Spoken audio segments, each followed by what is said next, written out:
अज्ञानतिमिरान्धस्य ज्ञानाञ्जनशलाकया चक्षुरुन्मीलितं येन तस्मै श्रीगुरवे नमः। तस्मै श्रीगुरवे नमः।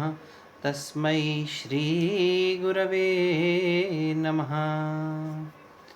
प्रिय विद्यार्थियों, कल हमने अनुबंध चतुष्टय के प्रथम अनुबंध अधिकारी के विषय में चर्चा करते हुए बात की थी कि जिसने अपने काम्य निषिद्ध कर्मों का त्याग कर दिया हो, नित्य नैमित्तिक प्रायश्चित और उपासना कर्मों का अनुष्ठान करके जिसने अपने अंतःकरण को निर्मल कर लिया हो। उसी प्रकरण में चर्चा की काम्य कर्म कौन से हैं, जो किसी कामना से किए जाते हैं। निषिद्ध कौन से हैं, जिन कर्मों का शास्त्रों में निषेध किया गया है। नित्य कौन से हैं, जिनके न करने से हमें पाप की प्राप्ति हो, यानी रेगुलर वर्क है, नित्य कर्म, पूजा संध्या वंदन इत्यादि। नैमित्तिक कर्म कौन से हैं, पुत्र का जन्म इत्यादि जो है, उन अवसरों पर किया जाने वाला पूजा पाठ वह नैमित्तिक कर्म कहलाता है। प्रायश्चित कर्म कौन से हैं, जिन कर्मों को करने से हमारा पाप का क्षय होता है, जिन कर्मों के द्वारा पाप का क्षय हो वो प्रायश्चित कर्म है। और उपासना क्या है, सगुण ब्रह्म विषयक ध्यान इत्यादि जो मानसिक व्यापार है उसे हम उपासना कहते हैं। अब क्या कहा, एतेषाम नित्यादीनाम बुद्धि शुद्धि परम प्रयोजनम। इन नित्य नैमित्तिक और प्रायश्चित कर्मों का परम प्रयोजनम, जो मुख्य प्रयोजन है, चरम प्रयोजन है, अंतिम प्रयोजन है, वह है बुद्धि शुद्धि, चित्त की शुद्धि है। अर्थात इन कर्मों को करने से मुख्य रूप से हमारे चित्त की शुद्धि होती है। उपासना नाम तु चित्त एकाग्र्यम, और उपासना का क्या फल है, परम प्रयोजन क्या है, चित्त की एकाग्रता। नित्य नैमित्तिक और प्रायश्चित कर्मों का मुख्य फल, मुख्य प्रयोजन जो है वो चित्त की बुद्धि की शुद्धि है, और उपासना का चित्त की एकाग्रता है। और फिर क्या कहा है, तमेतम आत्मानं वेदानुवचनेन ब्रह्मणा विविदिष्यन्ति यज्ञेन इति श्रुतेः। इस आत्मा को ब्राह्मण वेद अध्ययन और यज्ञ के द्वारा जानने की इच्छा करते हैं, ये ऐसा वेदों में कहा गया है।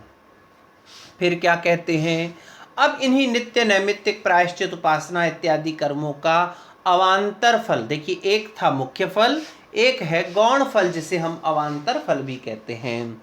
नित्य निमित्तकयो उपासनानाम तु अवांतर फलम पितृलोक सत्यलोक प्राप्ति।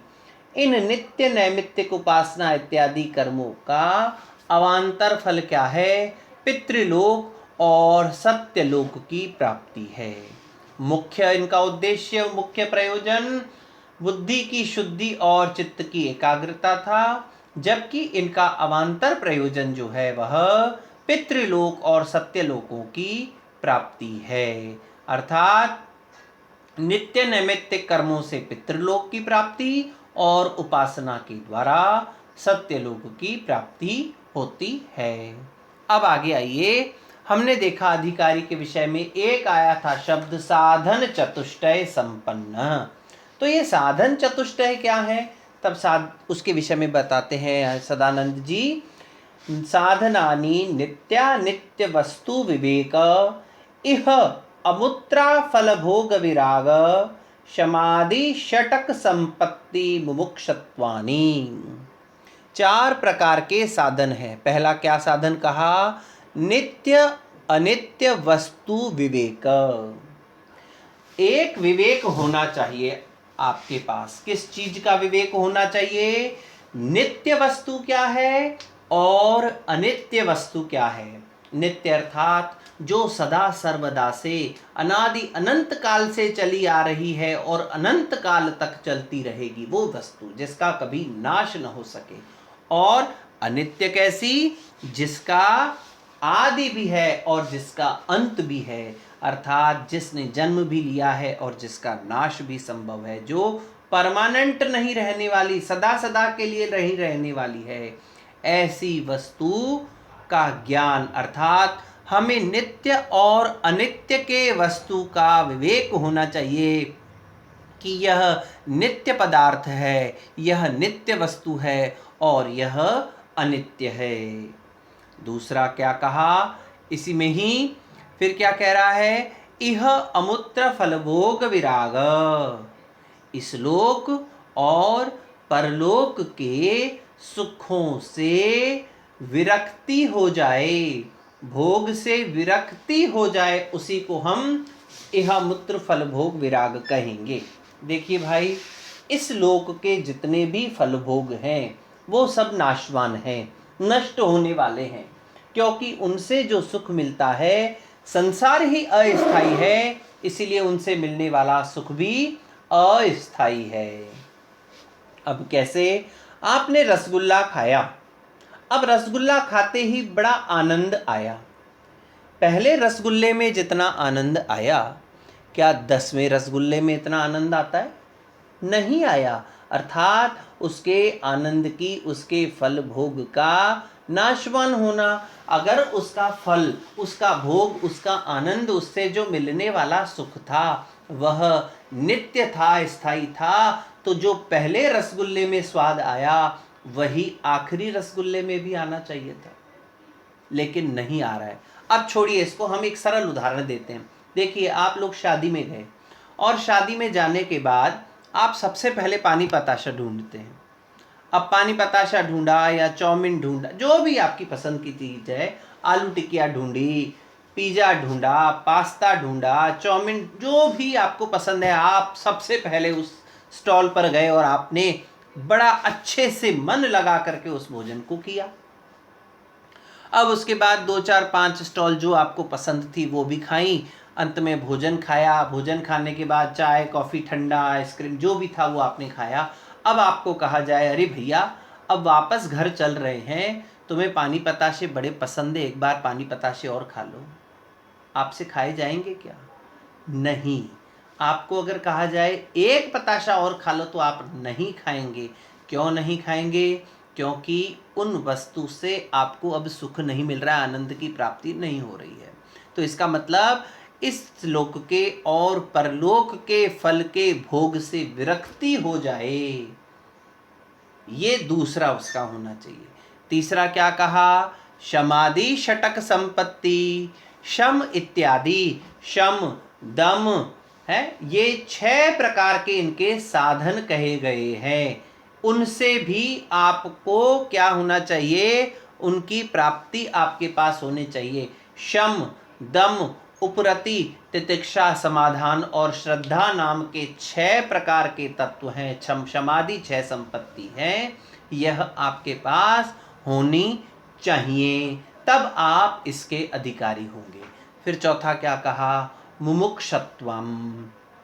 मुमुक्षत्व अर्थात मोक्ष की इच्छा अगर आपके मन में है, लेकिन अगर आपकी इच्छा मोक्ष में नहीं है, बाकी सारे के सारे कारण आपके पास विद्यमान हो, आप नित्य नैमित्तिक प्रायश्चित उपासना भी कर रहे हो, निषिद्ध और काम्य कर्मों का त्याग भी कर लिया, साधन भी हैं आपके पास, नित्यानित्य वस्तु का विवेक भी है, इस लोक और परलोक के सुखों से अनासक्ति भी है, और 6 संपत्ति भी, शम, दम, उपरति, तितिक्षा, समाधान नाम की और श्रद्धा की नाम की 6 संपत्तियां भी है, किंतु अगर आपके मन में मुमुक्षत्व नहीं है, मोक्ष को प्राप्त करने की इच्छा नहीं है, तो आप आगे नहीं बढ़ सकते, आप अधिकारी नहीं हैं। देखिए भाई, क्या अब किसी ने प्रश्न किया ऐसा कैसे हो सकता है? हाँ, हो सकता है। एक बच्चा आ गया, उसके पिताजी ने उसका बहुत बड़े सुंदर से स्कूल में क्या होता है आजकल, बड़ी एक अच्छी सी प्रक्रिया चल रही है, डोनेशन है, डोनेशन दे करके उसका एडमिशन करवा दिया, उसका प्रवेश उस स्कूल में, शहर के बड़े नामी स्कूल में प्रवेश भी करवा दिया, बड़ी सुंदर सी कार उसको लेने छोड़ने के लिए ड्राइवर लगा दिया, बड़ा सुंदर सा बैग और उसमें नई नई किताबें, उनको कवर चढ़ा करके, कॉपियाँ वॉपियाँ, ज्योमेट्री बॉक्स, पेंसिल, रबड़, शॉप, जो कुछ उसको चाहिए वो सब कुछ दिला दिया गया।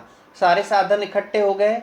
अब अगर उस बच्चे के मन में मुमुक्षत्व, मोक्ष की इच्छा यानी पढ़ने की इच्छा नहीं है, ध्यान दीजिए, जैसे यहाँ मुमुक्षु है वहाँ पिपासु है। किसका पिपासु? अध्ययन का पिपासु। अगर वो नहीं है, पढ़ना अगर नहीं चाहता है, तो सारे के सारे साधन बेकार हैं। तो सबसे मुख्य साधन जो है इसका मुमुक्षत्व है। अगर ये नहीं है तो आप सारे साधनों से संपन्न होते हुए भी आप अधिकारी नहीं हैं। अब अधिकारी इन 4 साधनों में क्या क्या है, इस विषय पर हम चर्चा अगली कक्षा में करेंगे। तब तक के लिए ओम शम।